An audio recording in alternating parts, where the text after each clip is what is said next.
Mesdames, Messieurs, bonjour. On va faire dans l'efficace. À coup de vrai ou faux, 8 questions NIS 2, 8 questions CRA. Lâchez-vous, faites-vous plaisir, vous n'êtes pas noté.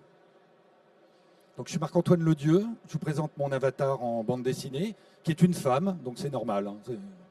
Voilà, nous on est super spécialisés en cybersécurité, NIS 2, DORA, la LPM, et bientôt le Space Act, avec des dispositions spéciales sur la cybersécurité.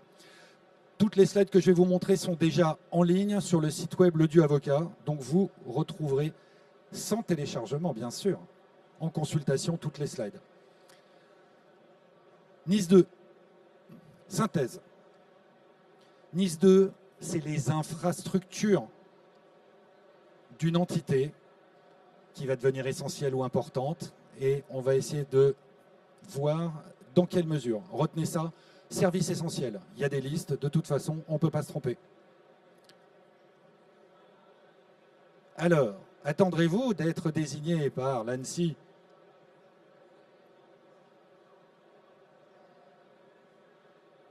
Vous pouvez attendre, mais ce n'est pas comme ça que ça marche. Le principe, c'est de l'autodésignation. Les précédentes directives, c'était une désignation par l'État. Maintenant, il y a des critères légaux. Vous rentrez dans les critères, vous êtes censé vous auto-dénoncer, pour le dire en mots simples. La manière dont ça marche, vous avez dans NIS 2 une liste de secteurs, okay, annexe 1, annexe 2, et sauf là où c'est en rouge, où vous avez droit à une réglementation particulière, qui est un règlement d'exécution de Bruxelles, qui est encore pire que le reste à lire. Vous déterminez si vous êtes dans les catégories. Ensuite, vous déterminez les critères de seuil en termes d'ETP, donc c'est équivalent temps plein, nombre de salariés, et chiffre d'affaires ou bilan.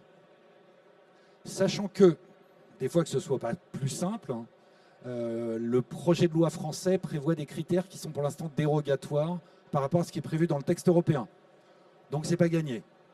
Mais en fait, ça vous permet déjà de voir si vous êtes dans les clous ou pas, en commençant par les secteurs d'activité, annexe 1, annexe 2. Et vous pouvez raisonner au niveau groupe, si vous êtes plusieurs entreprises au niveau d'un même groupe qui rendent le même service essentiel ou plusieurs services essentiels, vous êtes censé agréger avec les critères du droit européen. Je vous passe ce détail aujourd'hui parce que là, ça devient gratiné. Alors, là, vous avez quand même un indice dans ce que vous propose le personnage. NIS 2, c'est que pour les RSSI, c'est bien connu. Il y a des RSSI dans la salle? Ok, non. Hein, le plombier, c'est non. Toutes ces réglementations aujourd'hui, que ce soit DORA pour les banques, NIS 2 ou le CRA qu'on verra dans un instant, c'est toujours un triple volet. Okay, donc il y a de l'organisationnel obligatoire, de la technique, bien sûr, obligatoire avec analyse de risque, et derrière, malheureusement pour vous, il y a du juridique. Et les juristes ne sont pas toujours ceux qui ont le mieux compris comment ça marchait. Et pour le dire en clair, effectivement, ce n'est pas la direction qui va se débarrasser de la problématique NIS 2 en appelant son RSSI, en lui jetant 10 € par terre. C'est vraiment un sujet aujourd'hui de direction générale, et c'est là où je pense que beaucoup d'entre vous le savent, ça bloque un peu, parce qu'ils n'y croient pas vraiment. Et pourtant, c'est comme ça que ça va arriver. Être tenu pour responsable, je vous montrerai tout à l'heure ce que ça donne. Alors, question 3. NIS 2 est-elle d'application directe? Alors, il y a des députés qui le disent, mais ce n'est pas des grands juristes, hein, malheureusement. Une directive qui s'applique pour des professionnels et pour les entreprises, tant qu'il n'y a pas de texte de transposition, ce n'est pas d'application directe. Alors, le calendrier, voilà. Ah, le support BD, c'est sympa pour ça. Donc, pas d'effet direct pour les professionnels. Nous avons le député Philippe Latombe qui nous a permis de comprendre que le projet de loi devrait, au conditionnel, passer à l'Assemblée pour adoption au mois de juillet, sachant que comme il y a déjà eu un premier travail par le Sénat, maintenant ça passe par l'Assemblée, et il faudra donc une commission mixte paritaire, donc le calendrier réel d'entrée en application de la loi, avant que le décret qui est connu, que je vais vous montrer, arrive, c'est absolument inquantifiable. Et pour donner le contre-pied aujourd'hui, Vincent Strubel, directeur général de l'ANSSI, a pour la première fois dévoilé officiellement et publiquement le projet de mesures de sécurité que je vais vous résumer de manière assez simple, je crois, maintenant. Alors, je vous le résume juste après. Alors, ISO versus NIS 2. J'ai mon ISO, je suis bien tranquille. Ça ne le fait pas du tout, hein. Je vous le dis tout de suite. Allez discuter sur le stand de l'ANSSI avec les délégués régionaux, les délégués sectoriels. Ils vous diront tous la manière dont ça fonctionne. Dans la directive, il y a déjà une liste de 10 mesures de sécurité, qui sont des mesures assez larges, hein. C'est du haut niveau. Mais globalement, ça, c'est le minimum de ce qu'il va falloir faire. Alors, je ne vous les lis pas, hein, il y en a 10, vous pouvez me croire.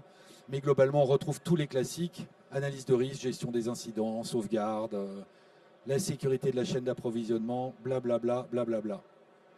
Et voilà. Je les ai comptés pour vous. Donc, depuis le 17 mars dernier, avec le projet V2.5 de l'ANSSI, si vous prenez les entités importantes, c'est 103 mesures de sécurité. Et si vous prenez les entités essentielles, vous montez à 213. Avec un niveau de détail qui est appuyé. Alors, je ne donnerai pas de nom, bien sûr, mais on me téléphone beaucoup.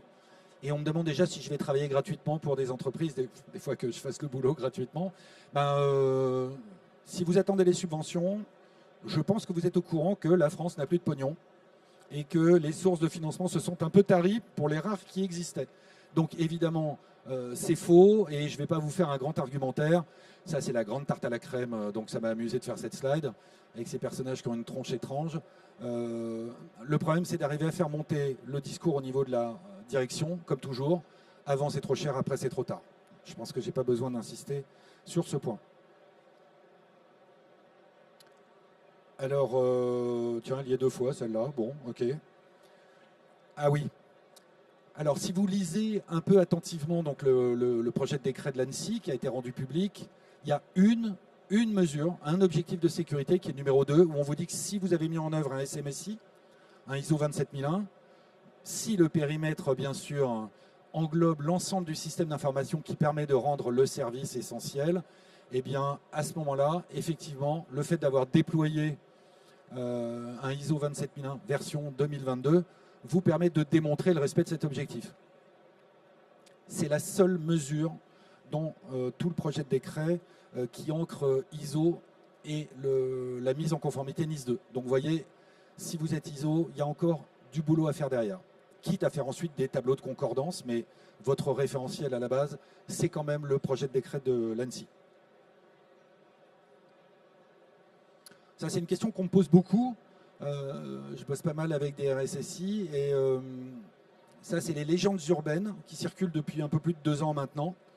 Est-ce que le RSSI est pénalement responsable pour le cas où, bien sûr, c'est mal déployé ou si les mesures de sécurité ont été déployées et qu'on se fait poutrer, pour le dire de manière agréable? Eh bien, la réponse est non, et heureusement, parce que sinon, ça serait, je pense que ce serait un effet contre-productif. C'est dit dans la directive. Alors, vous avez dans le petit cartouche noir avec la petite flèche blanche.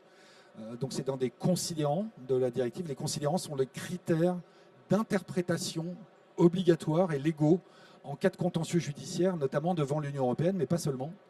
Donc, à partir du moment où vous avez la directive NIS2 qui n'impose pas de prévoir une responsabilité pénale ni civile, eh bien, vous êtes RSSI, vous demandez du budget, vous faites avec le budget que vous avez, dans le calendrier que vous arrivez à fixer, vous n'êtes pas responsable, sauf à ce que l'entreprise démontre que vous n'avez pas fait le job, auquel cas vous êtes responsable d'une seule manière, c'est éventuellement vous vous ferez virer.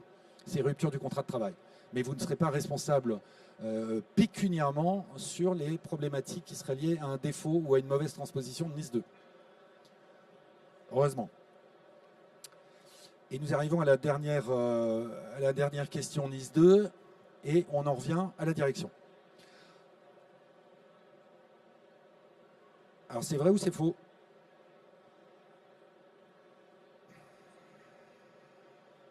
Bah, en fait, c'est un peu vrai quand même parce que à partir du moment où la direction d'une entreprise, et je vous prie de croire que l'hypothèse n'est pas simplement dans les livres, la direction de l'entreprise refuse, ne veut pas, débloque pas le budget, on en revient toujours à ça, décide de déléguer la totalité du boulot au profit d'un RSSI ou d'un DSI, parce qu'on le trouve aussi, eh bien, dans le panier des mesures que peuvent prendre, alors ce ne sera pas l'ANSSI en direct, il y aura une commission des sanctions qui est prévue dans la loi française, un machin avec des fonctionnaires qui statuera au bout de 3 ans, il est quand même prévu la capacité de suspendre les responsabilités dirigeantes. En clair, ça veut dire que pour le gérant, le DG, le CEO, vous l'appelez comme vous voulez, en clair, les responsabilités exécutives, celui qui prend les décisions au sein de l'entité, c'est suspension de son mandat. Suspension de son mandat, ça veut dire qu'il a interdiction de signer, il a interdiction de donner des ordres et il ne touche plus son pognon. Ah oui, à un moment, on ne peut pas tout avoir. Hein. Le beurre, l'argent du beurre, c'est rare. Voilà. Avec juste aussi un petit truc qu'on ne dit pas beaucoup, c'est suspension temporaire d'un agrément ou d'une certification.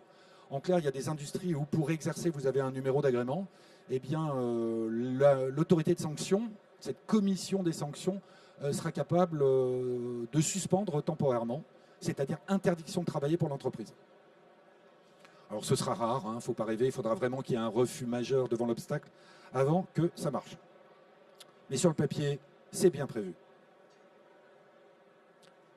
Maintenant, je vous propose de passer au brutal, parce que le CRA est un vrai tremblement de terre et ça a un peu de mal à monter au cerveau encore aujourd'hui, donc je vais vous proposer la même chose. En une slide. Depuis 50 ans, il n'y avait légalement aucune obligation, à part quelques secteurs d'activité très particuliers, l'aéronautique notamment, il n'y avait aucune obligation de développement sécurisé et de mise en vente de logiciels qui soient sécurisés, j'allais dire de bout en bout, depuis la conception jusqu'à la mise sur le marché. Eh bien c'est ça le CRA aujourd'hui, et vous allez voir le scope est extrêmement large. Il va falloir justifier que la fabrication des logiciels, y compris en mode SaaS, je vous montre ça dans un instant, il va falloir le documenter par écrit. Et ça va faire bizarre à un certain nombre d'opérateurs. Alors, première question.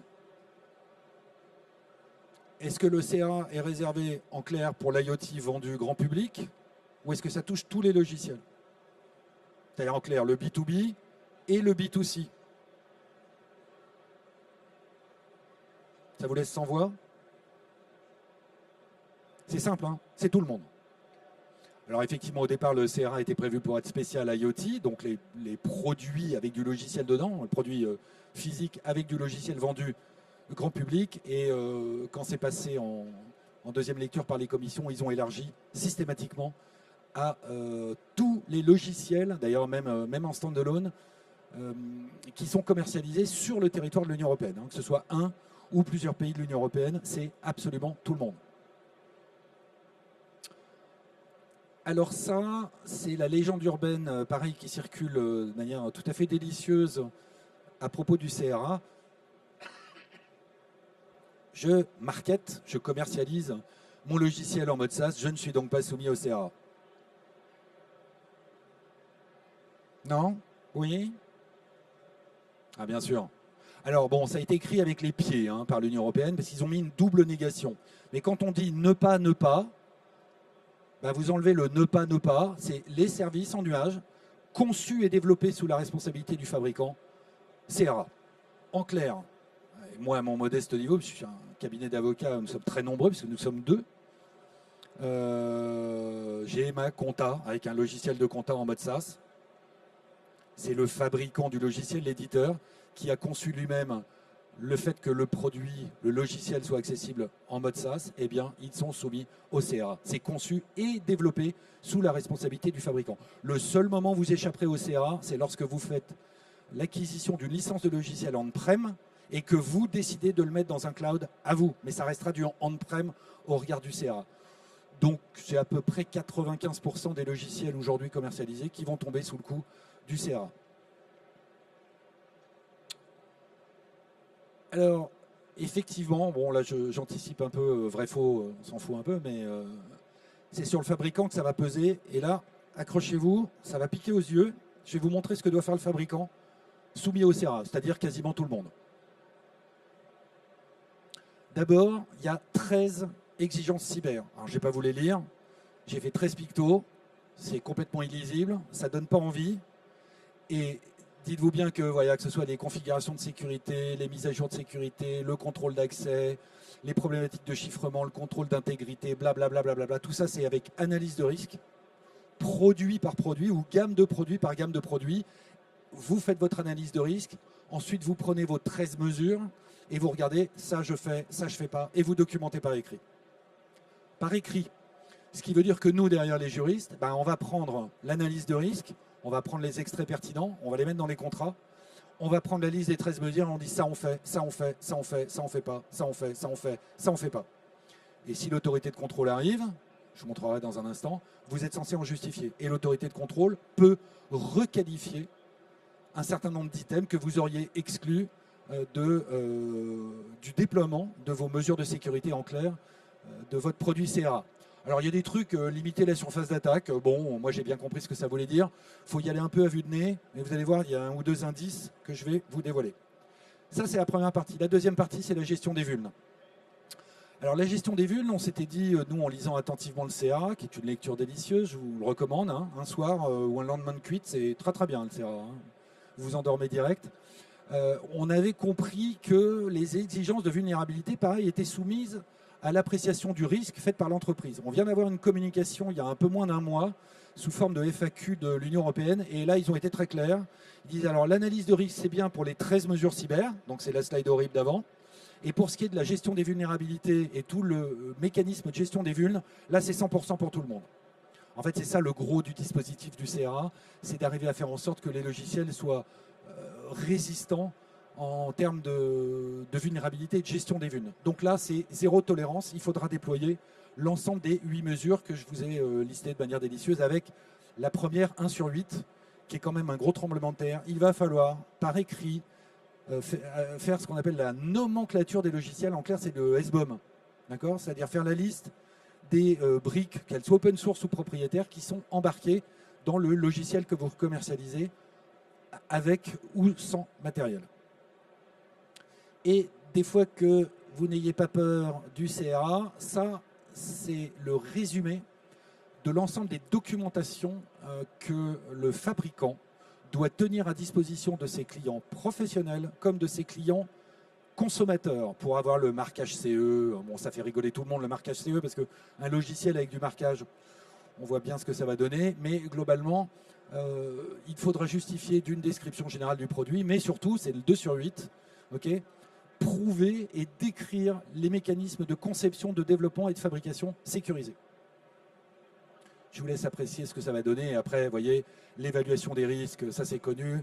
La période d'assistance qu'il va falloir écrire, je vous en parle dans un moment. Les rapports de test.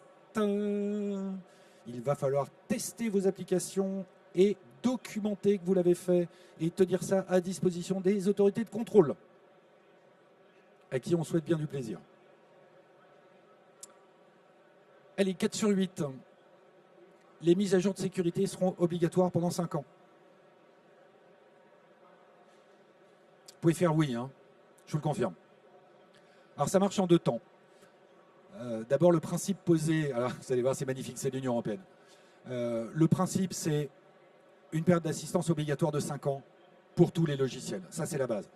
Après ça, si vraiment vous commercialisez un logiciel qui est censé être utilisé moins de 5 ans, alors il faudra qu'on m'explique, hein, moi j'en vois pas beaucoup passer. Je travaille quand même dans le milieu du logiciel depuis 25 ans maintenant. Des logiciels jetables, j'en ai pas vu beaucoup, mais bon. Et si vous utilisez, et si vous prévoyez, même par contrat, qu'un logiciel est utilisé à moins de 5 ans, il faut le documenter. Okay ? En clair, on vous demande de tout documenter. Ce qui est une spécialité des développeurs qui aiment beaucoup faire la documentation. Ne me jetez pas de pierre, hein, c'est l'Union européenne qui vous le dit. Voilà. Et qu'est-ce que c'est en clair que cette période de garantie spéciale, spéciale période d'assistance, hein, vous voyez, eh ben, on en revient aux 8 exigences.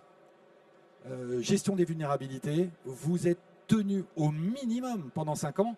Si la durée d'utilisation du produit logiciel est de 10 ans, eh bien l'Union européenne va vous prendre la durée la plus longue entre 5 ans et 10 ans. Bon, je vous ai passé tous les détails parce que c'est truffé de détails et d'exceptions. Le CRA, c'est un régal à lire. Alors, question 5 sur 8. Le calendrier. Alors, le calendrier, c'est assez curieux parce qu'en fait, il faut vraiment lire le CRA en détail. Alors, accrochez-vous. Alors déjà, ça rentre en application le 11 septembre prochain. Pour toute la partie notification obligatoire par les fabricants, pas par les utilisateurs. Hein. Donc lorsque vous êtes éditeur ou prestataire en mode SaaS, vous êtes tenu de notifier l'autorité de contrôle, dont je vous montrerai dans un instant, les vulnérabilités activement exploitées, c'est le terme légal. Ça dit bien ce que ça veut dire, hein, cherchez pas la petite bête. Dès qu'il y a une preuve publique d'exploitation d'une vulne, en clair une CVE qui a été publiée ou un bulletin d'alerte d'un éditeur, vous êtes dedans. Et les incidents graves de sécurité ayant des répercussions, blablabla, blablabla, en clair, il y a des trous dans la raquette. Vous avez des critères légaux, mais voilà, il va falloir le faire. Toujours faudrait-il que l'autorité de contrôle soit désignée, ce qui n'est pas le cas en France, bien sûr, puisque la loi, bien sûr, n'a pas encore été adoptée. Et là où c'est plus compliqué à comprendre, enfin compliqué, non, c'est pas très bien écrit dans le CA, c'est 11 décembre 2027. Alors le 11 décembre 2027, soit vous avez déjà commercialisé votre produit ou service, okay, en mode SaaS par exemple, IaaS, la totale, et bien à partir du moment où ça a été commercialisé, grand public ou B2B, avant le 11 décembre, et bien le 11 décembre, vous êtes censé justifier que vous avez mis tout votre produit ou tout votre service au carré au regard du CA. Les 13 mesures, les 8 mesures vulnérabilité, la documentation, blablabla. Blablabla. Ce qui fait que j'ai un client qui m'a dit, bon, je vais sortir une grosse release le 8 décembre 2027 et ensuite, pendant 6 mois, je vais attendre et je vais en profiter pour me mettre à jour. C'est une manière de faire. Et là où c'est un peu plus tricky, et puis si vous commercialisez un nouveau produit logiciel ou un nouveau service après le 11 décembre, il faudra être au carré du début à la fin. Et là où c'est assez tricky dans le Cyber Resilience Act, c'est la notion de modification substantielle. Et je vais essayer de vous le rendre concret. Donc vous avez déjà commercialisé votre produit, service, votre logiciel avant le 11 décembre. Donc vous vous dites, bon, bah, je suis bien tranquille. Et vous faites une montée de version, mineure, majeure, ce qui n'arrive jamais, hein, bien sûr.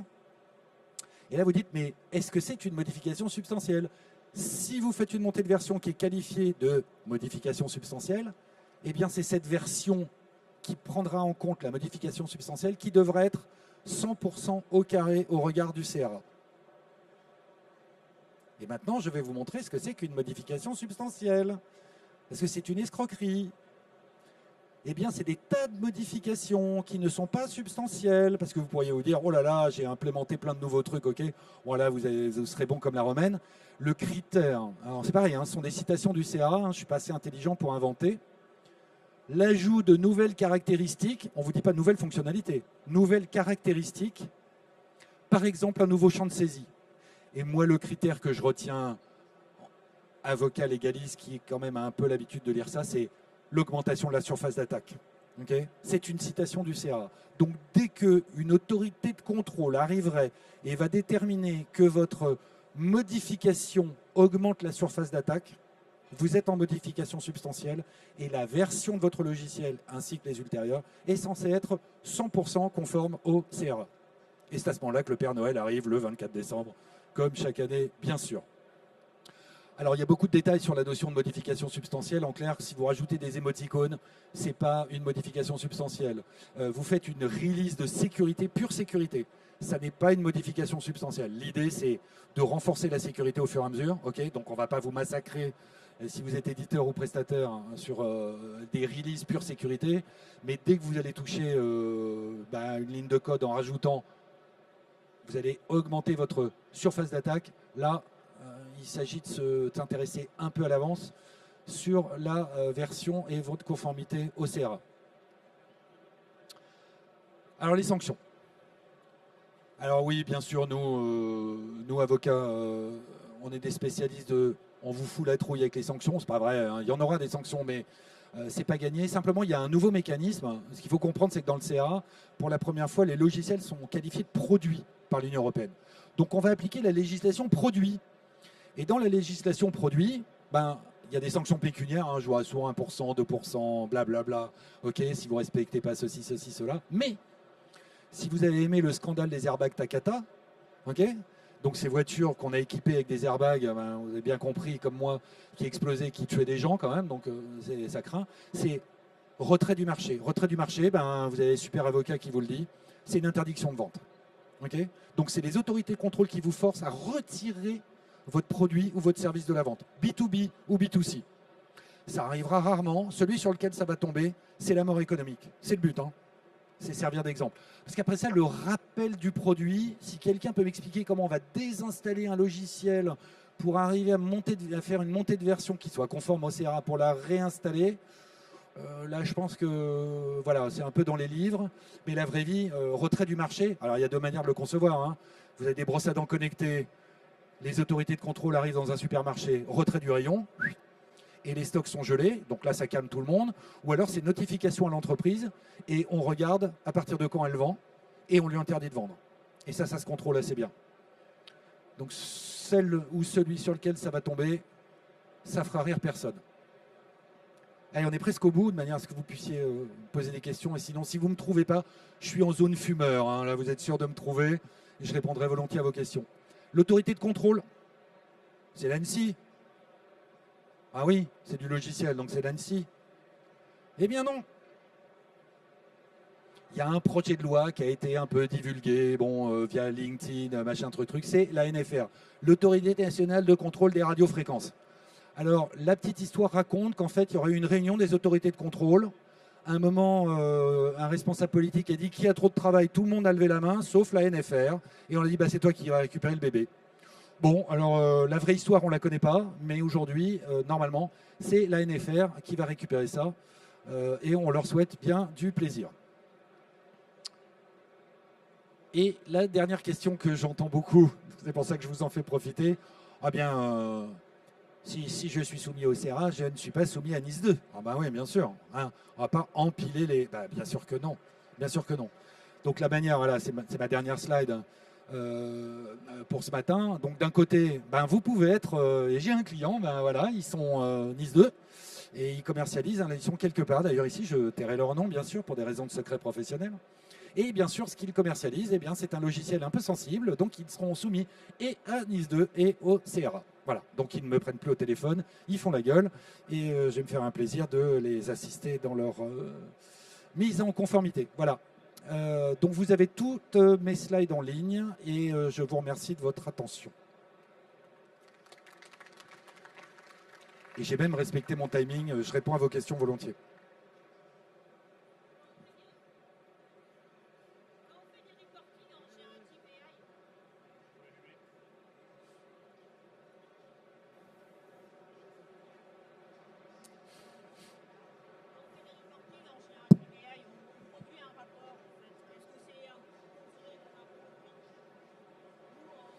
Alors, si vous avez un logiciel qui produit des rapports, vous êtes soumis au CRA. Je ne vais pas vous dire non. Non, mais comprenez l'esprit du CRA. C'est que...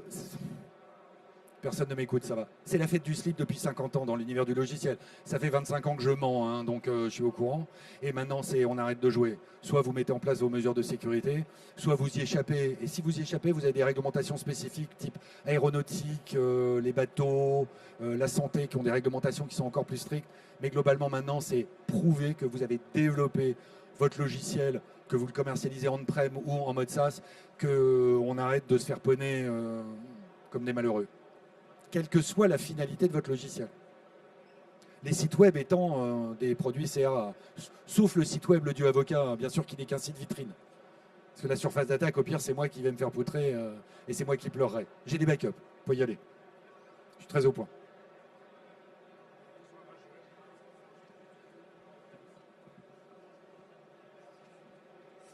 Merci pour la présentation. Je voulais savoir quelles étaient les responsabilités des clients qui prenaient des licences de logiciels qui n'étaient pas conformes au CRA. Alors, normalement, quand vous êtes client, vous êtes victime. Je ne crois pas à ce que je viens de dire, hein, bien sûr. Non, normalement, c'est vraiment aux fabricants de justifier vis-à-vis de ses clients, B2B, B2C toujours, qu'ils ont fait le job. Maintenant, lorsque vous êtes côté client, et ça va poser un problème dans les appels d'offres notamment, ben vous allez demander que le prestataire, vendeur, fournisseur, vous l'appelez comme vous voulez, lui, il a fait le job. Et si vous ne demandez pas cette documentation, enfin la litanie infernale que je vous ai montrée, ben si vous oubliez de le demander, c'est vous qui allez être d'une certaine manière responsable. Mais si vous vous faites trouer via un produit CA qui n'a pas été mis en conformité, ben vous aurez peut-être une déclaration d'incident à faire, ok, mais ça va être surtout au fabricant de le faire.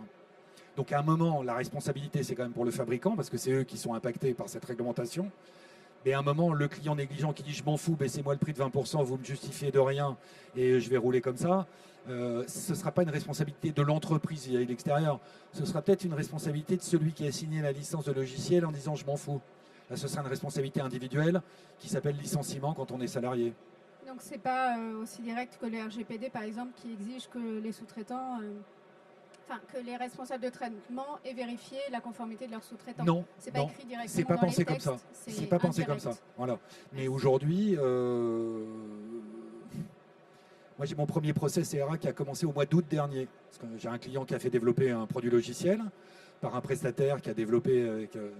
J'ai lu le rapport d'audit de code 3,9 sur 10. Donc on lui a expliqué que son logiciel, il pouvait le garder. Bon, maintenant, on essaie de récupérer un peu le pognon.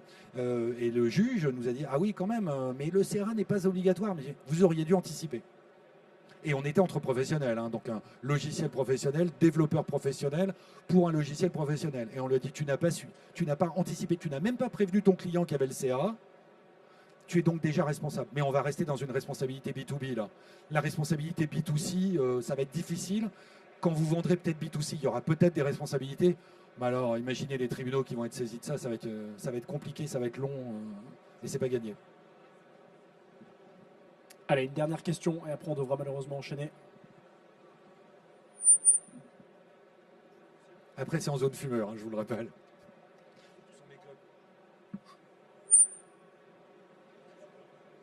Bonjour, et concernant les logiciels open source, comment ils s'inscrivent dans cette réglementation? Alors là, ça c'est la question piège. Accrochez-vous, je vais essayer de faire court. Soit vous êtes intendant de logiciel libre, c'est le terme légal. Alors l'intendant de logiciel libre, en clair, c'est vous faites du Red Hat. Okay, donc vous marketez du logiciel libre et vous faites du service dessus. Le CRA, c'est de la version super light. Okay, c'est de l'open source. Là où le problème se pose, c'est lorsque vous embarquez des briques open source, des libs, okay, dans votre logiciel que vous marketez, et que tout d'un coup vous découvrez une vulne. Qui n'arrive jamais, hein, Log4j, tous ses amis, tout ça, ça n'arrive jamais bien sûr. Qui est responsable? Eh bien c'est celui qui markete le logiciel. Donc ça va être à lui de supporter la responsabilité de l'open source embarqué qui est troué. Comment va-t-il faire? Va-t-il patcher lui-même l'open source? Eh bien revenez l'année prochaine, je vous le dirai. Aujourd'hui on n'en sait rien. Mais la manière dont ça a été conçu tout ce bazar, c'est que un des gros problèmes, et je pense que beaucoup d'entre vous sont au courant, quand les développeurs fabriquent, pour reprendre le terme du CRA, fabriquent un logiciel, au lieu d'embarquer les 2 libs dont ils ont besoin, ils en embarquent 150. Okay, et quand vous avez le drame du Log4j qui arrive, comme on l'a eu il y a 3-4 ans maintenant, eh bien vous découvrez qu'il y a des tas de librairies inactives, open source, dans des logiciels qu'on a du mal à identifier. D'où, d'un côté, faites votre SBOM, et de l'autre côté, portez la responsabilité de ce que vous avez embarqué dans votre logiciel, le mouvement qui est espéré, enfin c'est une suite logique, c'est pas écrit dans le CRA, le mouvement qui est espéré de l'UE, c'est que arrêtez d'embarquer de l'open source systématiquement pour chaque fonction, chaque flux, chaque processus, chaque machin, redéveloppez un peu vous-même au lieu de toujours et systématiquement faire appel à de l'open source. C'est la manière dont ça pourrait tourner. Maintenant, je ne suis pas Madame Soleil non plus, je ne suis pas développeur, mais globalement, c'est comme ça que c'est censé fonctionner. Mais en tout cas, celui qui va commercialiser du logiciel avec de l'open source dedans, c'est lui qui va porter le risque. Je vous remercie. Merci beaucoup.